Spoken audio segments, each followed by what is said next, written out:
Hi guys, welcome to English video class. Let us today we learn about the new poem Geography Lesson was written by Jalfikar Ghosh. Jalfikar Ghosh is a novelist, a poet and an essayist. He was born in Sialkot, then belonging to India but became a part of Pakistan after partition. However, soon after partition, Jalfikar's family shifted to England, where he was educated and took up the teaching profession later. Let us read the poem and enjoy. When the jet sprang into the sky, it was clear why the city had developed the way it had, seeing it scaled 6 inches to the mile.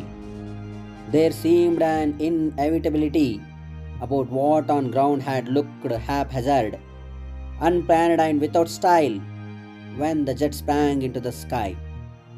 When the jet reached 10,000 feet, it was clear why the country had cities where rivers ran and why the valleys were populated. The logic of geography that land and water attracted man was clearly delineated. When the jet reached 10,000 feet, when the jet rose 6 miles high, it was clear that the earth was round and that it had more sea than land. But it was difficult to understand that the men on earth found causes to hate each other, to build walls across cities, and to kill from the height. It was not clear why.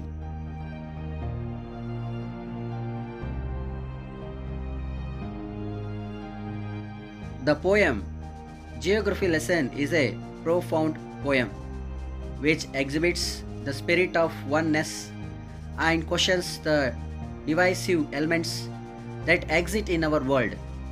The title makes us wonder whether the poet is talking about geography as a subject, but as we delve deep into the theme of the poem, we realize that he uses the geographical features to question the man-made boundaries.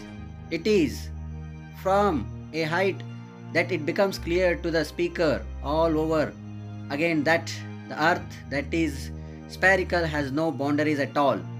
All the boundaries that exist are man-made boundaries which are built on the basis of religion, race, politics, nationality, language, etc.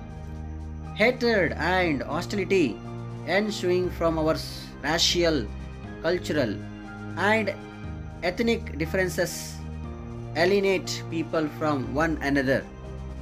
When God has created this earth as one undivided whole, man was unnecessarily cut it into pieces. This madness of humanity is behind the compression of the speaker. He says that when one takes a look at the world from a height, the pattern of its infrastructure becomes evident.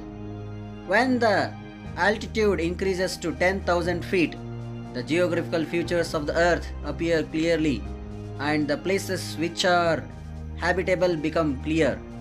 Nature has ensured that there are physical features which are conducive to man's living on the earth. When the height gets increased further, the oneness of the globe is enhanced in the spherical shape it has. But what is not clear is why men fight with one another and construct boundaries when there is no need for them. Thus, we see that the poet ridicules the absurdity of men fighting against one another instead of joining hands with one another.